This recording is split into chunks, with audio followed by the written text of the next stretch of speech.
The rain fell in relentless sheets, turning Seattle's streets into a maze of shimmering reflections and blurred taillights. Emily Harper gripped the steering wheel of her battered Honda Civic, her knuckles pale from hours of driving through the downpour. It was past midnight, and the city's pulse had slowed to a tired hum, but Emily's shift as an Uber driver wasn't over yet. Rent was due in 5 days, and Noah, her 6-year-old son, needed new shoes. His current pair had holes that let in the damp. She glanced at the dashboard clock, 12:47 a.m.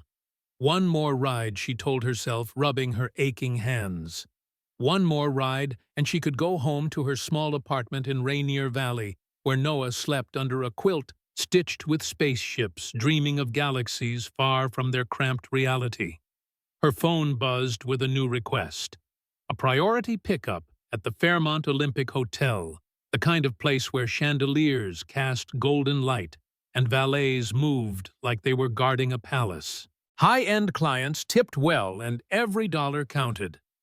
Emily sighed her breath, fogging the windshield, and tapped accept.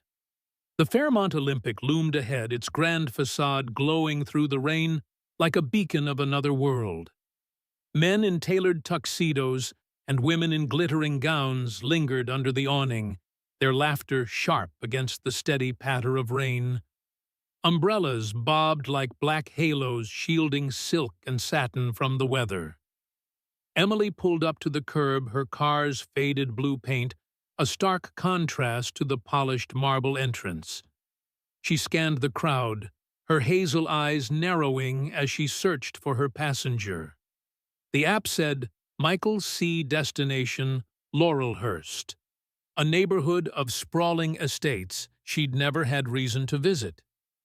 Her gaze landed on a man standing apart from the revelers, his dark suit soaked at the shoulders, a loosened bow tie dangling like an afterthought. He was tall, with damp chestnut hair falling across his forehead, and he held an empty glass staring at the wet pavement, as if it owed him an explanation. Emily rolled down her window, rain splattering her arm. Michael, she called, her voice cutting through the storm. He looked up, his eyes, a deep storm-gray red-rimmed but clear, like he'd been drinking but hadn't lost himself entirely. Without a word, he crossed the sidewalk, his polished shoes splashing through shallow puddles, and slid into the back seat. The door shut with a soft thud, and the scent of expensive cologne mingled with the faint tang of whiskey. "Just get me home," he muttered, his voice low and rough like gravel underfoot. Emily nodded, checking the GPS, a sleek address in Laurelhurst, 20 minutes away, if the rain didn't slow her down. "Got it," she said, pulling into traffic. The city slid past in a blur of neon and wet asphalt, the wipers thumping rhythmically. She glanced in the rearview mirror. Michael leaned against the window, his head tilted back, eyes half closed. He looked like a man carrying a weight no one could see. Emily knew that kind of weight.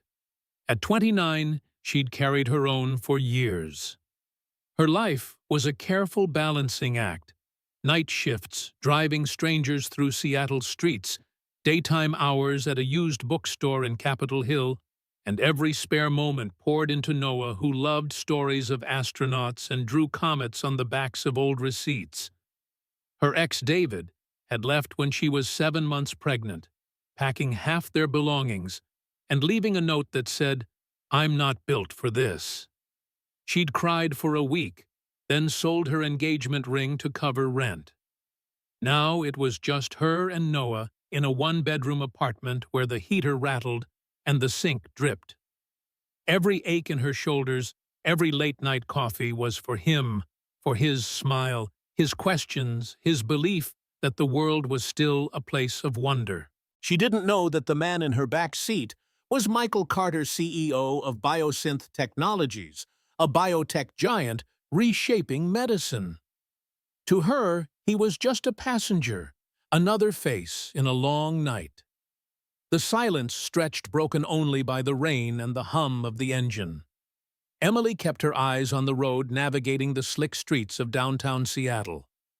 The Space Needle's red beacon flickered in the distance, a reminder of the city's dreams. But her world was smaller bills, bedtime stories, and the hope that Noah wouldn't notice when she skipped dinner to stretch their budget. Then Michael's voice cut through the quiet, soft, but deliberate. "Do you ever feel like the world's just pretending?" he asked, not looking at her. "Like everyone's playing a part and you're the only one who doesn't know the script." Emily's lips quirked a flicker of recognition. All the time she said, her tone dry, but honest. She glanced at him in the mirror. "I drive people like you, people who have everything or nothing or something in between. Most don't even see me. They're too busy pretending for someone else." She paused, then added, "But I keep driving. My kid needs cereal. That's real enough for me." Michael turned his head, studying her for the first time. "Your kid," he repeated, his voice softer now. "What's his name?" "Noah," she said, a warmth creeping into her tone. "He's 6. Thinks he's going to Mars someday. I'm trying to keep that dream alive as long as I can." Michael nodded, a faint smile tugging at his lips. 6 is a good age. Kids still believe in something bigger. He leaned back, his eyes drifting to the window. "Must be nice being needed like that." "It is," Emily said quietly. "Even when it's hard." She didn't elaborate, and he didn't ask. The rest of the drive passed in silence, the city giving way to the winding roads of Laurelhurst, where mansions hid behind iron gates and old-growth trees. Emily slowed as the GPS led her to a sleek, modern estate, glass walls, sharp angles, and lights that glowed like they were guarding a fortune. She stopped at the gate, turning to check on her passenger. Michael was asleep, his head tilted against the seat, one hand resting loosely on his knee. His face, softened in sleep, looked younger, less guarded, like the man he might have been before the world carved lines into him. Emily hesitated. Waking him felt intrusive, like disturbing a stranger's confession. Instead, she reached into the back seat, grabbing the old wool scarf she kept for chilly nights when the car's heater failed. It was gray, frayed at the edges, and smelled faintly of her lavender hand cream. Gently, she draped it over his chest, tucking it around his shoulders. Then, she stepped into the rain, her sneakers soaking through as she walked to the gate's intercom. She pressed the button, water dripping from her hood. A voice crackled through, crisp and formal. "Yes?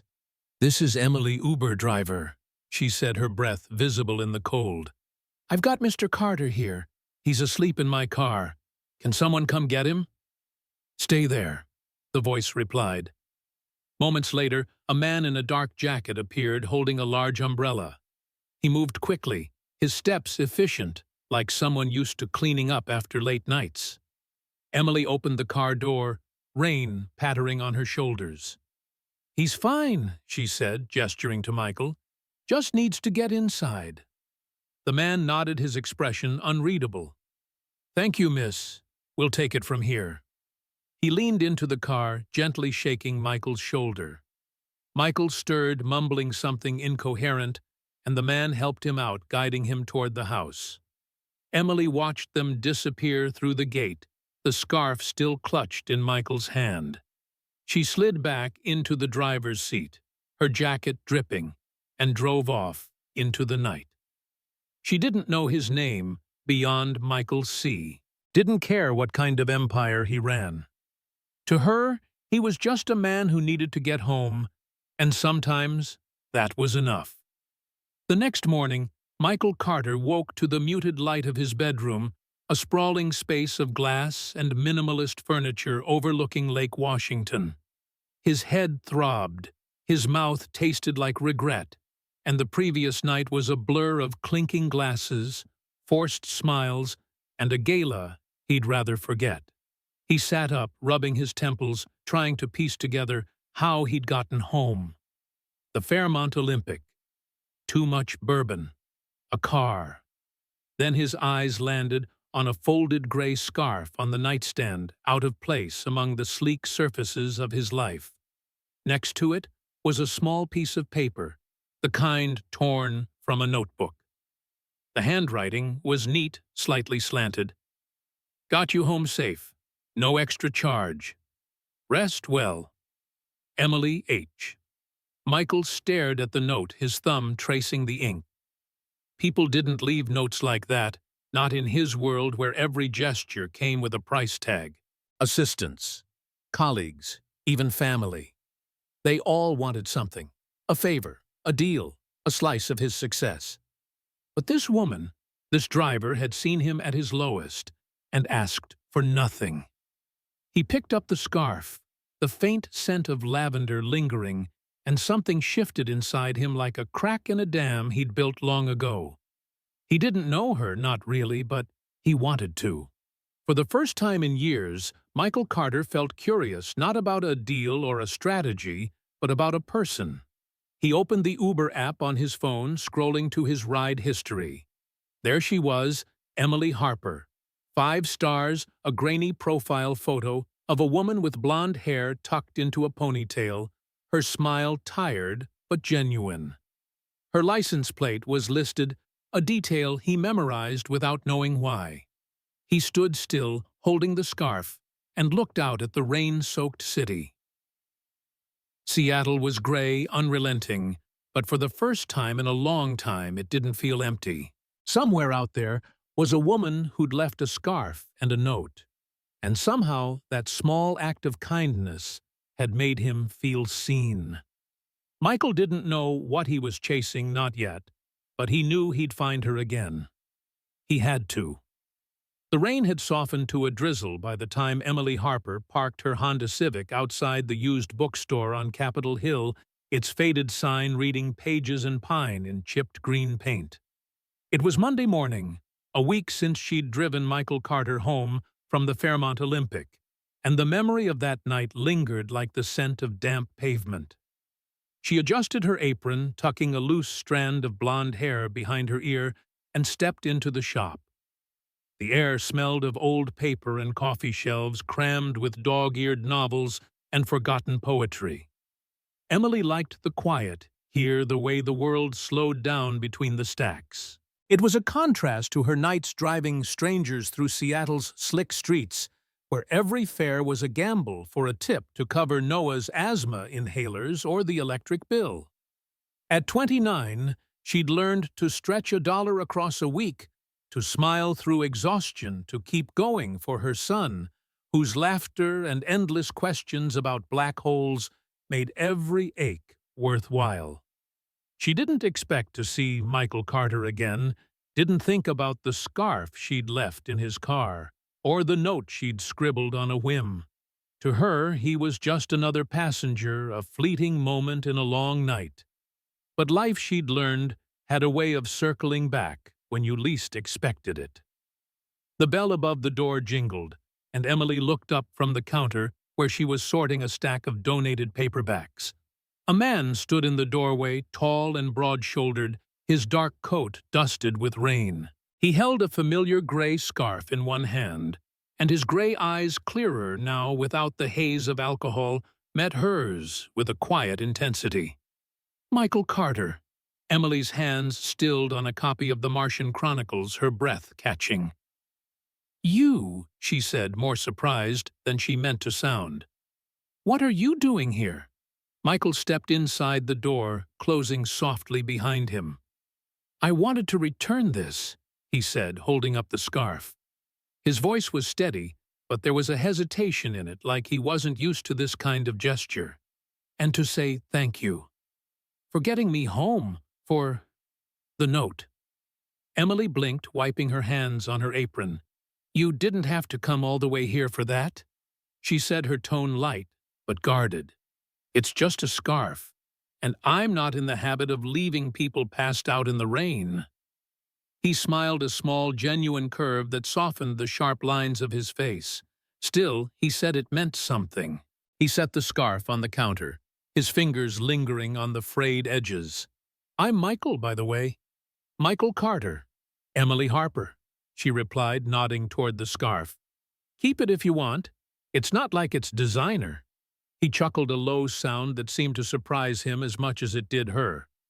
"I'd rather buy you a coffee," he said, "as a proper thank you. There's a place across the street, if you're free." Emily hesitated. She wasn't used to this men like him, polished and purposeful, showing up in her world. Her life was a treadmill of workday care and bedtime stories with no room for detours. But something in his eyes, a flicker of sincerity beneath the tailored exterior, made her pause. "I've got a break in 10 minutes, she said finally, "but I'm buying my own coffee." "Fair enough," Michael said, his smile widening just a fraction. He stepped back, browsing the shelves while she finished sorting books, his presence a quiet weight in the small shop.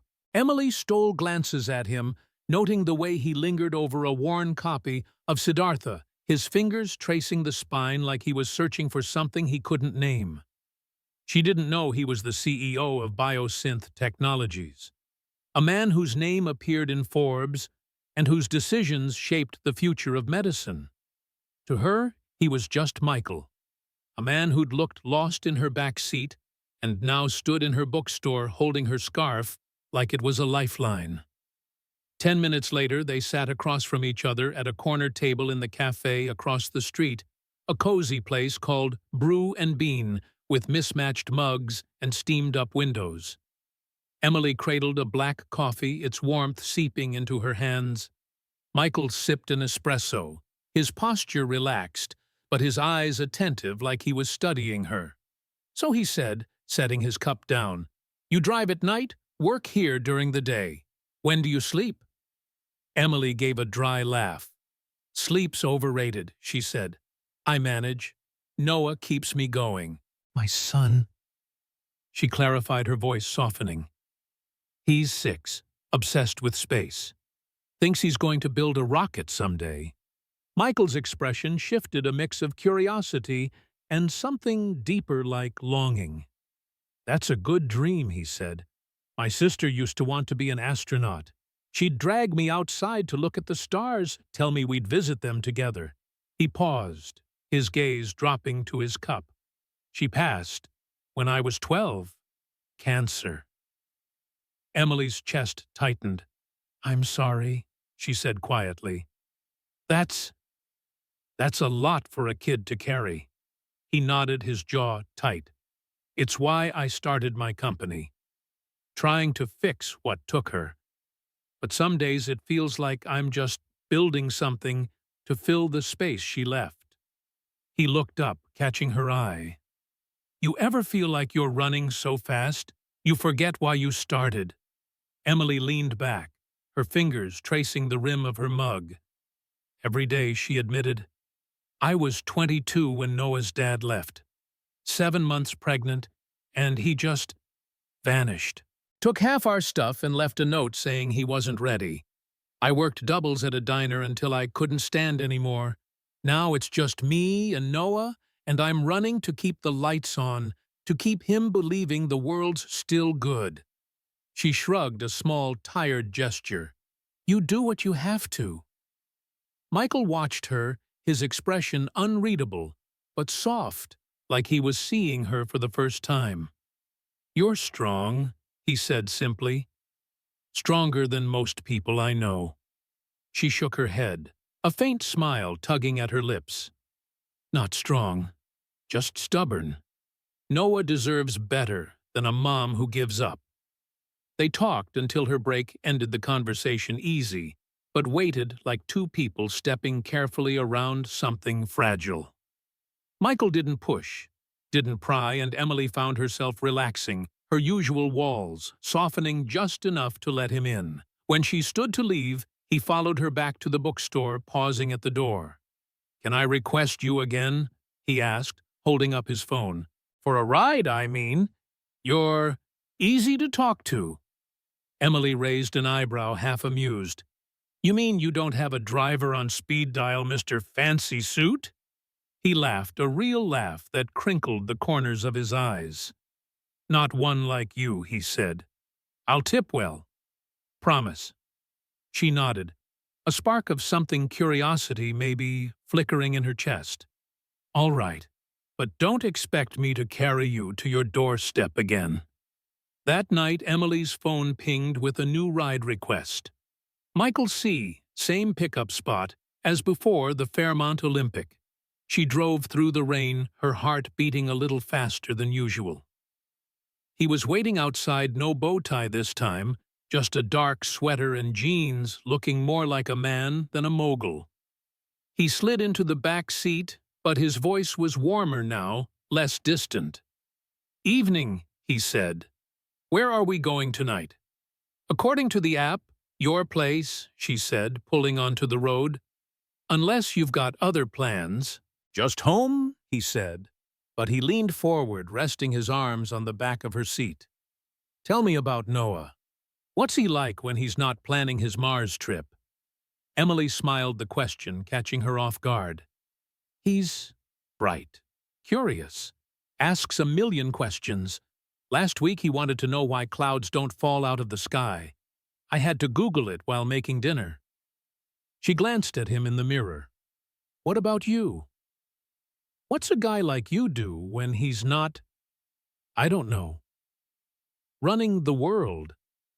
Michael chuckled, but there was a hollowness to it. "Not running the world," he said. "Just a company. And lately, it feels like it's running me. My former best friend, tried to sell my work out from under me last year. 6 years of building something, and he thought he could cash it in for a quick profit. Now it's just me and a boardroom full of people I don't trust." Emily's grip tightened on the wheel, her own memories stirring. "That's rough," she said. "I know what it's like to have someone you trust walk away. It changes how you see people." "Yeah," Michael said softly. "It does." The rides became a routine over the next few weeks. Michael requested her almost every night, sometimes for a trip across town, sometimes just a loop through the city. They talked about Noah's latest drawing, about Michael's sister, about the way Seattle's rain made everything feel both heavy and clean. Emily didn't question why a man like him kept calling her instead of a private driver. She didn't ask about the world he came from, the one with glass offices and headlines. She just drove, and he just talked, and in the quiet of her car, something began to take root. Not love, not yet, but a kind of understanding, a shared recognition of lives lived on the edge of breaking. Then one evening, everything shifted. Emily was halfway through her shift when her phone rang, not the Uber app, but the daycare. Noah's teacher, Ms. Clara, sounded tense. "Emily, Noah's having trouble breathing. His inhaler isn't helping.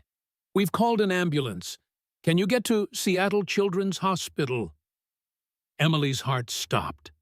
"I'm coming," she said, her voice shaking.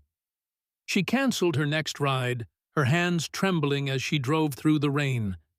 The city a blur of lights and fear. Noah's asthma had been manageable, but flare-ups like this were her worst nightmare. Hospital bills, missed work, the terror of watching her son struggle for air. She reached the hospital parking crookedly in the lot and ran inside. Noah was in the ER, his small body hooked to a nebulizer, his eyes wide but tired. Emily held his hand, whispering promises she wasn't sure she could keep. "You're okay, buddy. Mommy's here." Hours later, when Noah was stable and sleeping in a hospital bed, Emily stepped into the hallway to call the daycare, her hands still shaking. A nurse approached her, expression kind but professional. "Ms. Harper, the bill for tonight's visit has been covered. You don't need to worry about it." Emily frowned, confused. "What? That's not possible. I haven't paid anything." The nurse checked her tablet. It was settled anonymously, through a third party. "You're all set." Emily's stomach twisted. She didn't know how, but she knew who. Michael. She hadn't told him about Noah's condition, not in detail, but he'd been in her car enough to overhear her worries, to see the inhaler she kept in her glove box. She should have been grateful, but instead she felt a pang of unease. She'd spent years standing on her own, scraping by without handouts. The idea of someone stepping into her life, paying her way, felt like a crack in her armor. She didn't want to owe anyone, not even him. The next morning, as she sat by Noah's bed, her phone buzzed. A text from Michael. Heard about your son. Is he okay? Can I do anything? Emily stared at the screen, her thumb hovering over the keyboard. She wanted to thank him, to ask how he knew, to tell him to stay out of her life. Instead, she typed, "He's fine, thank you." Then she turned off her phone. That afternoon, a photo appeared online, grainy and poorly lit, taken outside the hospital. It showed Michael standing by her car, holding the door as she carried Noah inside. The headline read, "Biosynth CEO spotted with mystery woman at Children's Hospital." Comments flooded in speculation, judgment, assumptions. Gold digger, nanny, secret affair. Emily saw it on her break at the bookstore, her stomach churning. She didn't know Michael was a CEO, didn't know his name carried weight. To her, he was just a man who listened, who showed up. But now the world was watching, and she felt exposed, like a spotlight had turned on her quiet, careful life. When Michael requested her for a ride that night, she almost declined. But Noah was home, resting with her neighbor, watching him, and she needed the money. She pulled up to his office building, a sleek tower in South Lake Union, and he slid into the back seat, his expression cautious. "Emily," he started, "about the hospital." "Don't she cut him off?" Her voice sharp. "I didn't ask for that. I don't need you fixing my life." He leaned forward, his voice low. "I wasn't trying to fix anything. I heard he was sick. I wanted to help." She gripped the wheel, her eyes fixed on the road. "You don't get it, Michael. I've been on my own since I was 22. I don't take handouts. Not from anyone." "I'm not anyone," he said quietly. "I'm someone who cares." Emily didn't respond.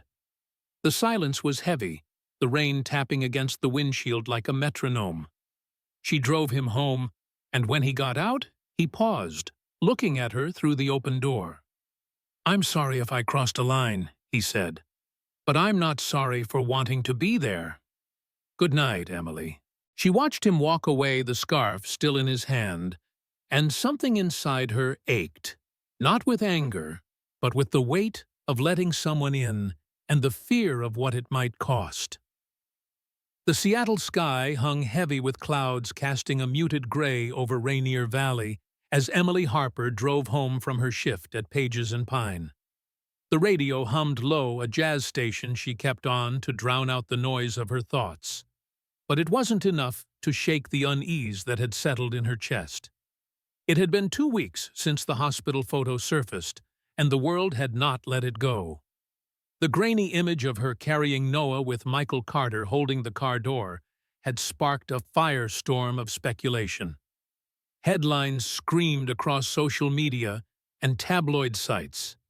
"Who is the woman with Biosynth's CEO tech mogul's secret romance?" The comments were worse, cruel cutting, painting her as a gold digger, a fling, or worse, someone who'd orchestrated the whole thing for a payout. At the bookstore, her co-workers whispered behind the counter, their glances sharp with curiosity. Her neighbor, Mrs. Delgado, had asked with a raised eyebrow if she was dating that rich man from the news. Even Noah's daycare teacher had pulled her aside, half joking, to ask if she was moving up in the world. Emily wanted to scream that she was just a driver, just a mom, just herself. But the world didn't care about the truth when a story sold better. She pulled into the parking lot of her apartment complex, a squat brick building with peeling paint and a flickering streetlight. Her hands trembled as she turned off the engine, the weight of the scrutiny pressing against her ribs. Emily had spent years building a life for Noah, piecing together stability from night shifts and overtime from missed meals and second-hand clothes. She'd learned to ignore the judgment of others, strangers, who thought a single mom must be desperate, weak, or broken. But this was different. This was her face, her son, her life splashed across screens for strangers to dissect. And Michael, the man who'd started as a passenger and become something more, was at the center of it. She hadn't seen him since their last ride, when she'd snapped at him about the hospital bill. He'd texted once, a simple, "I'm here if you need me," but she hadn't replied. She didn't know how to navigate this him. The attention, the fear that letting him closer would unravel everything she'd fought to hold together. Inside, Noah was sprawled on the living room floor, coloring a picture of a spaceship with crayons that were more stub than stick. "Mom," he called, holding up the paper. "Look, it's got laser beams now." His grin was wide, oblivious to the chaos swirling around her. Emily forced a smile, kneeling beside him. "That's amazing, buddy," she said, ruffling his hair. "Gonna take that to Mars." He nodded, launching into a story about alien pirates, and for a moment she could breathe. Noah was her anchor, her reason, the one thing no headline could touch. But as she tucked him into bed later, his small hand clutching her finger, she felt the weight again. She couldn't protect him from the world forever, not from whispers, not from judgment, not from her own mistakes. The next morning, Michael appeared at the bookstore, just as Emily was stacking new arrivals. He wore a navy sweater, no suit today, but his presence still turned heads. Customers glanced over, recognizing him from the news, their murmurs like static in the air. Emily stiffened her hands, pausing on a stack of mysteries. "What are you doing here?" she asked, her voice low, not unkind, but wary. "I needed to see you," Michael said, stepping closer to the counter. His eyes were steady, but there was a tension in them, like he was bracing for a fight. "The news, the photo. I know it's been rough. I'm sorry." Emily crossed her arms, her apron crinkling. "You didn't take the picture," she said, echoing words she'd heard somewhere before. "But you didn't warn me this could happen. Your world. It's not mine, Michael. I'm just trying to keep my kid fed, not end up on some gossip site." He nodded, his jaw tight. "I should have seen it coming. I'm used to this cameras, rumors. But you're not, and I didn't think." He paused, lowering his voice. "Let me make it right. I want to offer you a job, personal driver full-time. Better pay, flexible hours. You could quit the bookstore, have more time with Noah. It's not charity," he added quickly, seeing her expression harden. "I trust you. I don't have to pretend with you. That's worth more than you know." Emily's throat tightened. The offer was tempting. God, it was tempting. 5 times her current pay, he'd said later when she pressed for details. She could afford Noah's inhalers, maybe even a better apartment one where the heat didn't cut out in January. But something held her back, a stubborn pride that had kept her standing through years of struggle.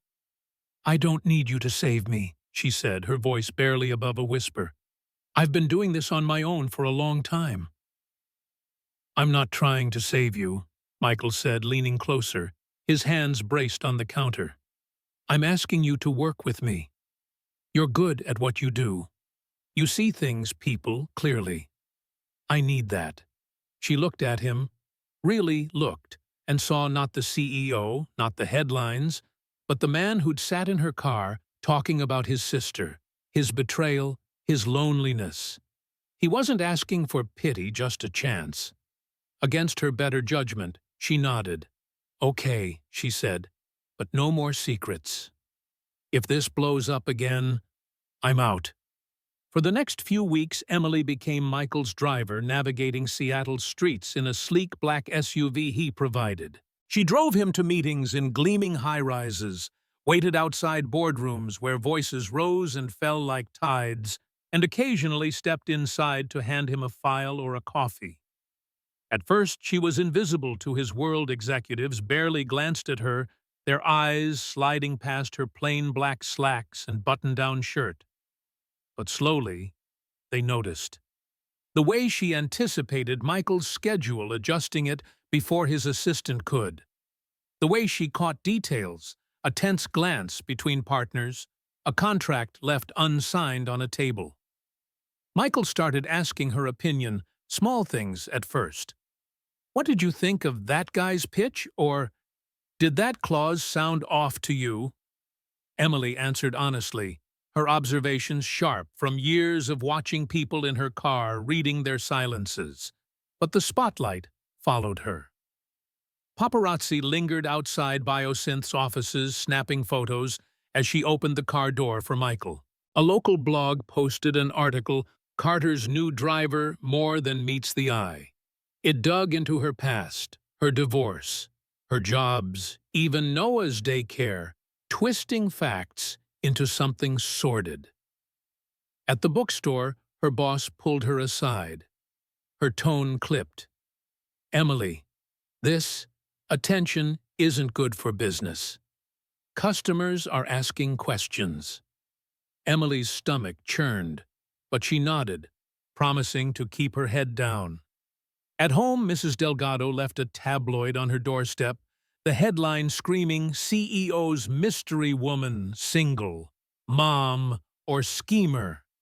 Emily tore it in half, her hands shaking, but the words burrowed into her. Then came the breaking point. One evening, as Emily waited outside a downtown hotel where Michael was meeting investors, she overheard a conversation through the open window of a conference room. Two men, their voices slick with amusement. "So Carter's got a new toy," one said, chuckling. "The driver. Cute, but not exactly boardroom material." The other laughed. "Give it a month. He's got a history, loves a project, then moves on. Remember that consultant last year?" Same story. Emily froze, her hands clenching the steering wheel. The words cut deeper than the headlines, deeper than the whispers at work. She'd heard Michael mention a past relationship, a woman who'd left when his company hit a rough patch, but he'd never given details. Now doubt crept in. Was she just another project, a temporary fixation for a man who could have anyone? She'd let him into her life, let him close to Noah. But what if this was all a mistake? When Michael slid into the car an hour later, his smile faded at her expression. "Everything okay?" he asked. Emily didn't look at him. "Fine," she said, her voice flat. She drove in silence, dropping him at his Laurelhurst estate without a word. That night, she didn't sleep. She sat on her couch, Noah's latest drawing, a rocket, with Mom written in crayon clutched in her hands. She'd fought too hard to be someone's afterthought, someone's fleeting interest. By morning, she'd made her decision. She called the agency handling Michael's car service and resigned effective immediately. No explanation, no goodbye. She blocked his number, deleted his texts, and turned off her phone. Michael didn't take it lightly. He called the agency, then the bookstore. But Emily had already told her boss she'd be unavailable for a few days. He showed up at Pages and Pine, only to find her shift covered by a co-worker. Finally, he drove to Rainier Valley, parking outside her apartment complex in a car that looked wildly out of place among the rusted sedans and cracked asphalt. He knocked, the sound echoing in the quiet hall. Emily opened the door just a crack, her face pale but resolute. "Michael," she said, her voice cool. "What do you want to understand?" he said, his hands in his pockets, rain dripping from his hair. "You left. No warning, no reason. Did I do something?" She leaned against the doorframe, arms crossed. "I heard them," she said. "Your investors, talking about me like I'm some temporary distraction. They said you've done this before, picked someone to fix, then moved on." Her voice cracked, but she held his gaze. "I'm not your project, Michael. I'm not here to make you feel better about your life. His face fell, realization dawning. Emily, I didn't hear them. If I had, I'd have shut it down. You're not— He stopped, running a hand through his hair. You're not a distraction. You're the only person I don't have to perform for. But I get it. I should have protected you from this. She shook her head, her eyes glistening. I don't need protecting. I need to know I'm not just convenient. I've been someone's afterthought before. I won't do it again. Not for you, not for anyone. Michael stepped closer, his voice low. You're not an afterthought. You're the first real thing I've had in years. But Emily's expression didn't soften.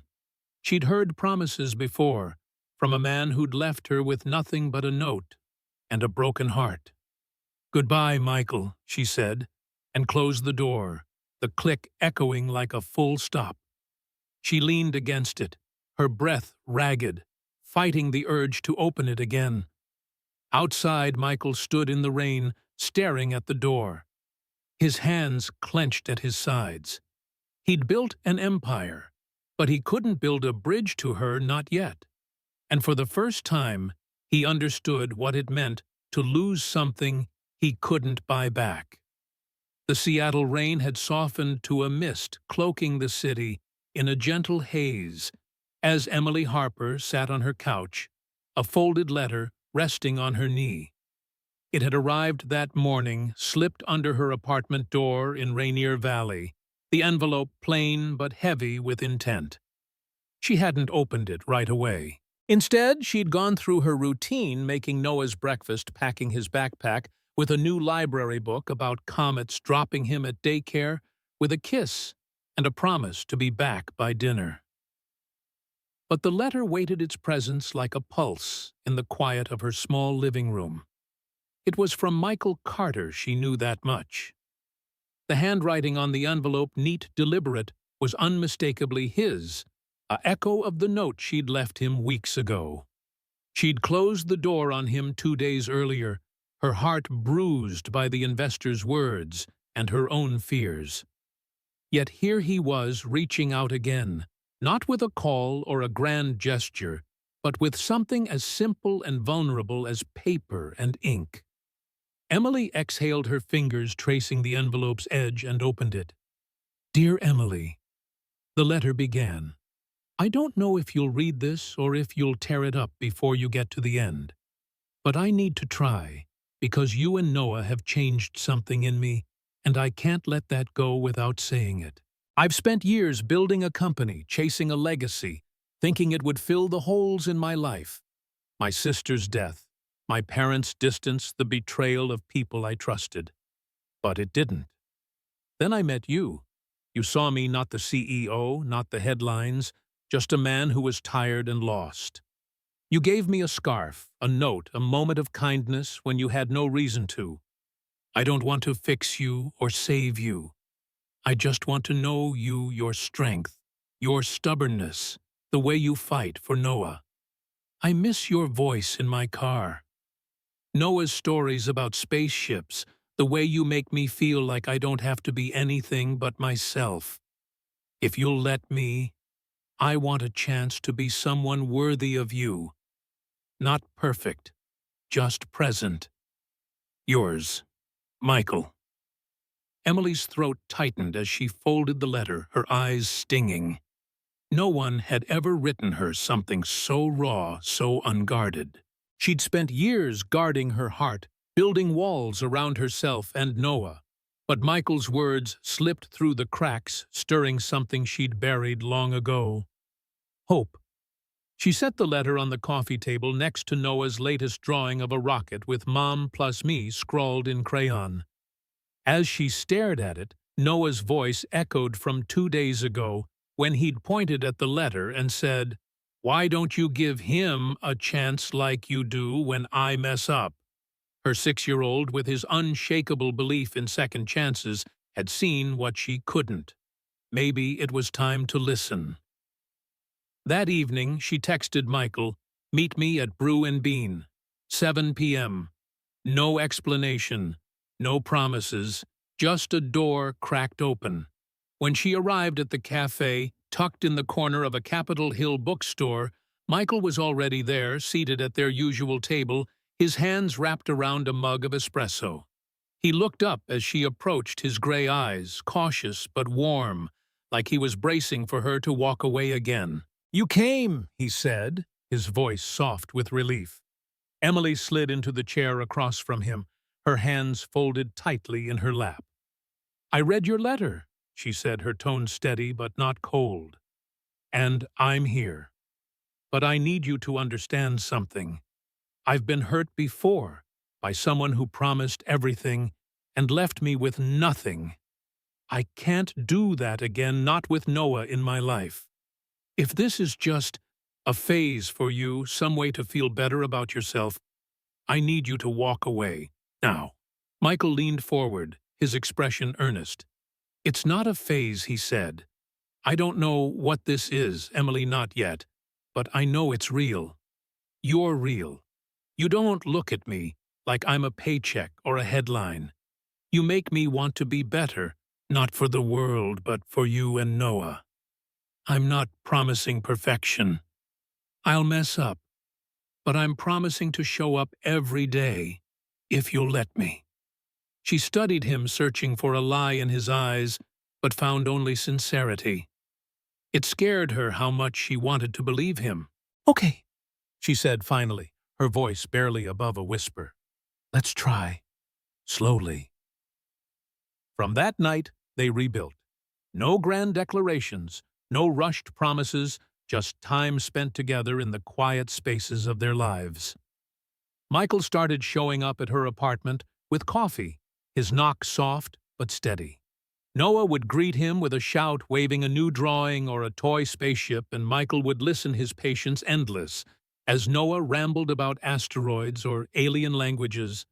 They went to Gasworks Park on weekends, where Noah ran through the grass chasing kites, while Emily and Michael sat on a blanket sharing stories over lukewarm lemonade.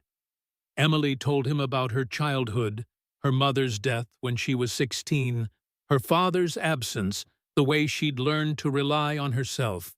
Michael shared his own scars, his sister's illness, his parents' cold ambition, the friend who'd betrayed his trust.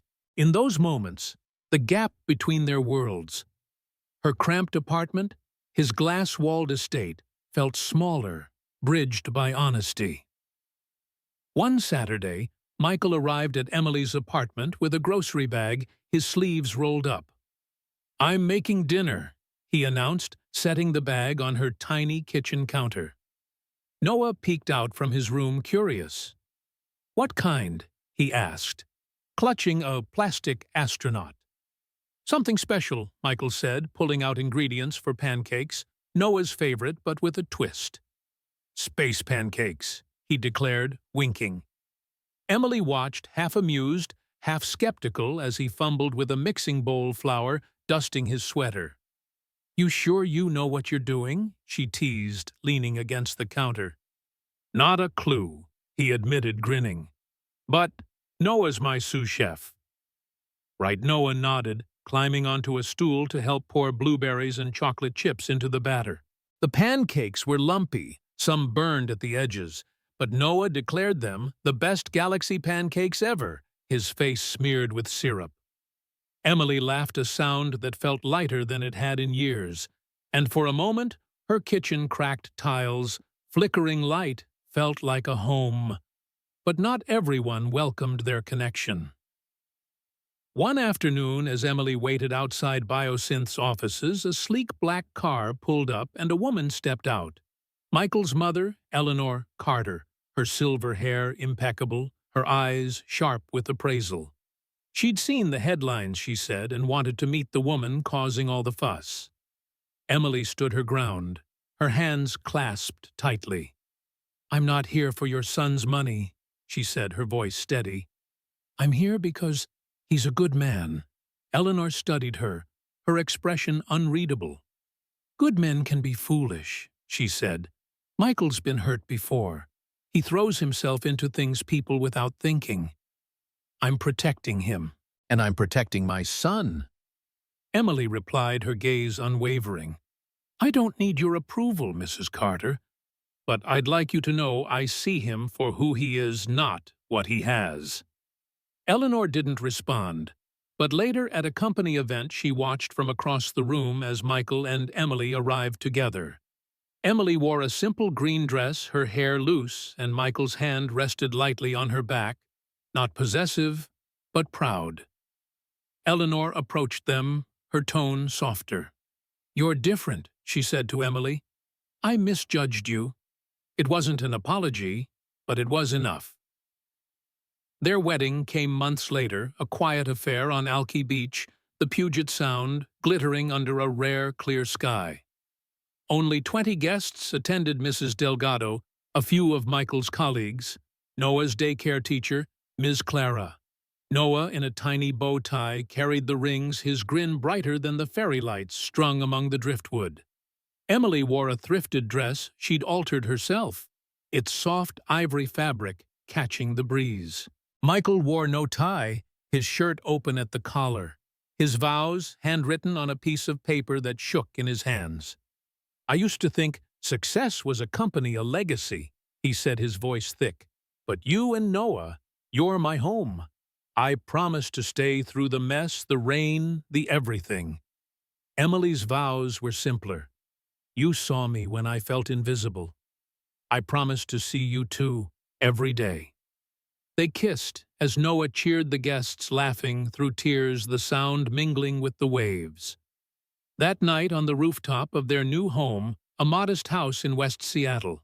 Not a mansion, but theirs. Emily. Michael and Noah sat under a starry fleece blanket, the city lights flickering below.